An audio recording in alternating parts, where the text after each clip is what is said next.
Hey, welcome to Fix My Hog. I'm Mike Rohn. In this video, we're going to kind of give you something that nobody really ever thinks about. The M8, typically still a brand new motor, not too many people diving into them, but as you can see, this motor's coming apart, and he heard it really bad, and so I just wanted to show you something that really isn't on anybody's radar yet, because this whole new configuration's all new design to the Harley world. I mean, it's been in metric bikes for many years, but what Harley has is they got a 4-valve head.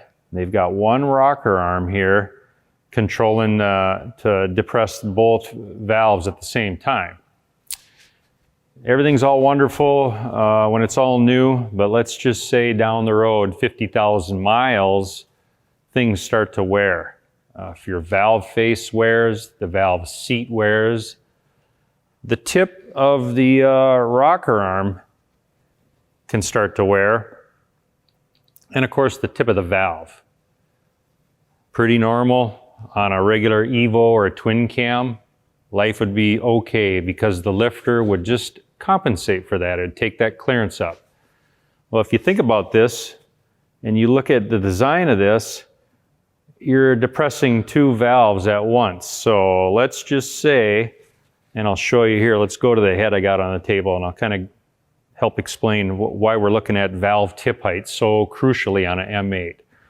So on this core head, what we do is we just put an intake valve in here, and I got a little gauge to measure the tip height.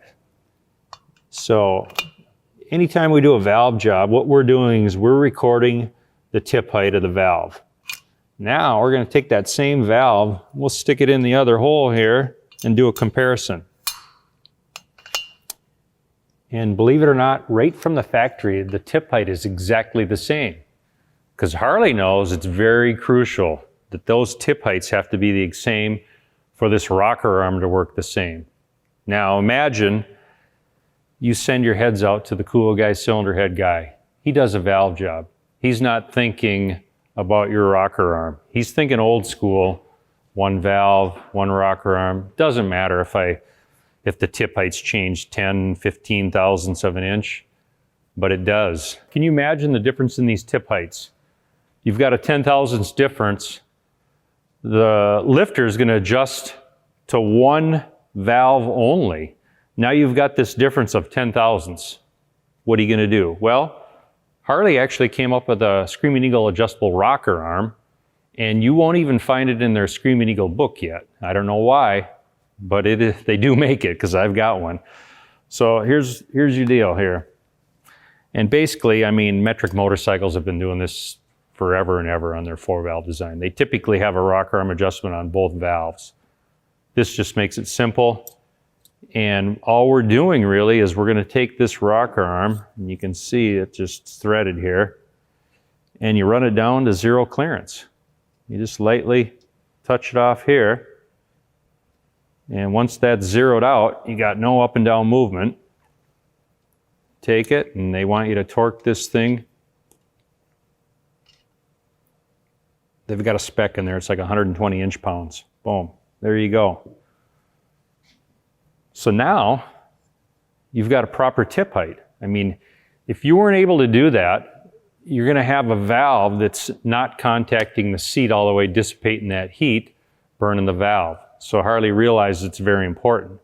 But for you to think about it down the road, I mean, right now, your bike's low mileage, you probably haven't cracked the seal, you're not taking it apart. But in time, when you get time on it and you don't want to take the motor apart, this isn't a bad option. Or if you're doing a 114 kit on your bike, now would be the time to do it. The labor would be virtually free. So anyway, at least you got a nice little exposed view of an M8 here. If you've never had your motor apart, I actually got to see one. You can, see the different configuration over the twin cam. It's similar, but it's different. Anyway, that gives you a nice bird's eye view of the whole rocker arm setup on that thing.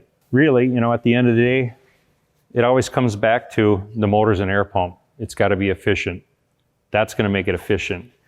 If you were to do a leak down on new engines or used engines, the leak down on every bike is going to be different just because of the valve train typically. I mean, you know, if the valve's being held open just a little bit, you don't have an efficient air pump. You don't have an efficient motor. So something to keep in mind.